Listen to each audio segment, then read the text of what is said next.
7:16. Siempre es necesario retomar el tema migratorio, que es un tema global, sensible.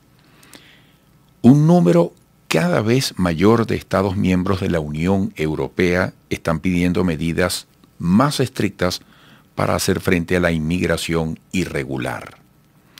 Mientras los países miembros de la Unión Europea actualizan sus políticas migratorias, dando un giro significativo a la derecha, la inmigración también encabeza la lista de la agenda del Consejo Europeo. En una carta a las capitales, la presidenta de la Comisión Europea, Ursula von der Leyen, propuso acelerar las devoluciones de los solicitantes de asilo y abrir centros de detención en terceros países. De esta manera, se alinea con la petición de 15 Estados miembros de transferir a los solicitantes de asilo a terceros países seguros. Es como una papa caliente, podría decirse en jerga popular. Nos vamos a Buenos Aires, Argentina, para conversar sobre este asunto con el consultor político internacional Tobías Belgrano. Tobías, gracias como siempre por tu disposición. Buenos días. Hola, buenos días. ¿Cómo están todos? Bien. Oye, tantas aristas, Tobías, se ha hecho muy común esta circunstancia que no es cualquier cosa. Eso es como que yo te pida hospitalidad y tú tengas que decidir, por mucho que me quieras o por muy buen samaritano que quieras resultar, si me dejas entrar y por cuánto tiempo, ¿no? Sí, tal cual. Y encima, como se viene viendo, también hay como una aceleración, si querés, de las políticas migratorias de no retención de los inmigrantes o en muchos casos de expulsión. Ya desde antes de este acelere que se está queriendo hacer, existían centros de trámites migratorios para migrantes donde estaban de manera indefinida hasta que sus trámites migratorios o su solicitud de asilo dentro de la Unión Europea tenía que ser tramitado, mientras los inmigrantes, por ejemplo, esperaban en un centro de trámites de la Unión Europea del que no podían salir, y esto ya existía previamente a lo que se está a lo que se está proponiendo ahora. Ahora se está proponiendo un centro, por ejemplo, para indocumentados que tratan de entrar mediante balsas, pero fuera de la Unión Europea, un poco replicando el modelo que ahí también vemos en imágenes que hizo Italia en Albania. Es decir, todas las barcas que se encuentren en el mar por las autoridades europeas se los envía a estos centros o a estos centros donde los inmigrantes esperan hasta que se habilite su solicitud o no. Y yo creo que esto va a tener muchas repercusiones, no solo para los inmigrantes que están dentro de la Unión Europea, sino también a estos terceros países. Es decir, ¿cómo va a reaccionar Albania cuando siendo un país mucho más pequeño en dimensiones y mucho más pobre que muchos países receptores de la Unión Europea, esté lleno de migrantes? Es decir, ¿cuál va a ser la reacción de la gente que vive en Albania y cómo se van a tomar esa reacción con la Unión Europea?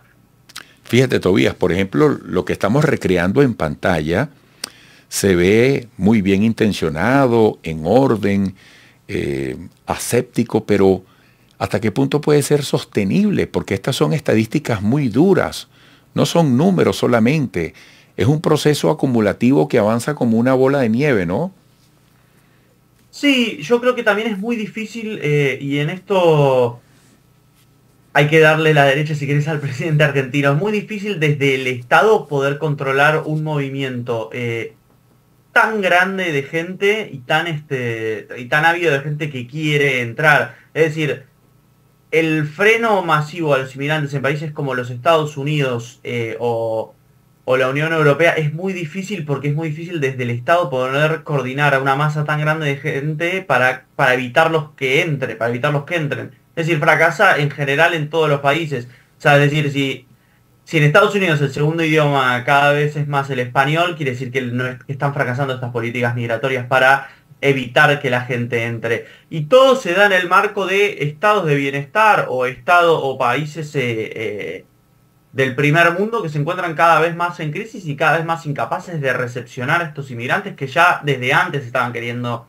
ingresar, y ahora con el deterioro de las condiciones de vida tanto en la Unión Europea como en los Estados Unidos, tenemos cada vez más un flujo de migrantes que quieren entrar, con países que no están dispuestos ni tienen las capacidades para recepcionarlos, lo cual genera todos los problemas que estamos viendo en la sociedad.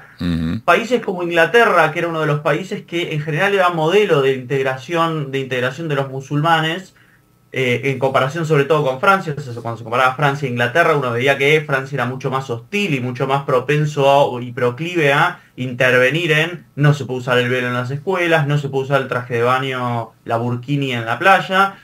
E Inglaterra era una política mucho más liberal y no tenía grandes explosiones entre los locales y los inmigrantes. Y este año tuvimos por primera vez una explosión social antimigratoria violentísima en Inglaterra, que parecía que estaba bajo la superficie y por primera vez explotó. O sea, digo, estamos hablando ¿y por qué Inglaterra es relevante en esto? Porque es uno de los estados que salió de la Unión Europea y que cada vez se ve cómo se deterioran las condiciones de vida por aumentos en los precios y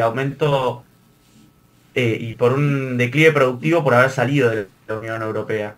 Oye, Tobías, cuando se destaca en la reseña que yo leía la relación entre estas propuestas y estos esfuerzos en la Unión Europea, por menos inmigrantes y más deportaciones, ¿por qué se relaciona con los gobiernos de derecha? ¿O con el incremento de los gobiernos de derecha?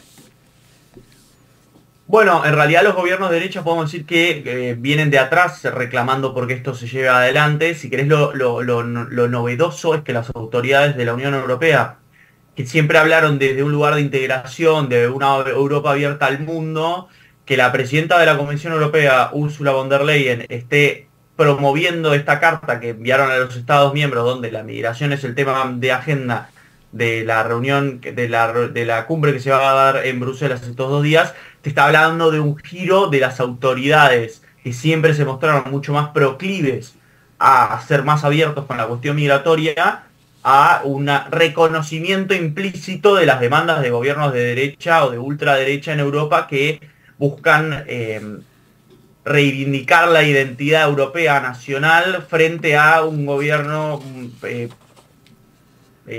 un gobierno multieuropeo como es Bruselas, que busca imponerles aceptar migrantes, políticas de distinto tipo que la ultraderecha considera que no van en contra del interés de sus países. Es decir, esta fricción entre Bruselas y los gobiernos de ultraderecha, el ejemplo más típico es Víctor Orbán o los gobiernos de ultraderecha en Polonia.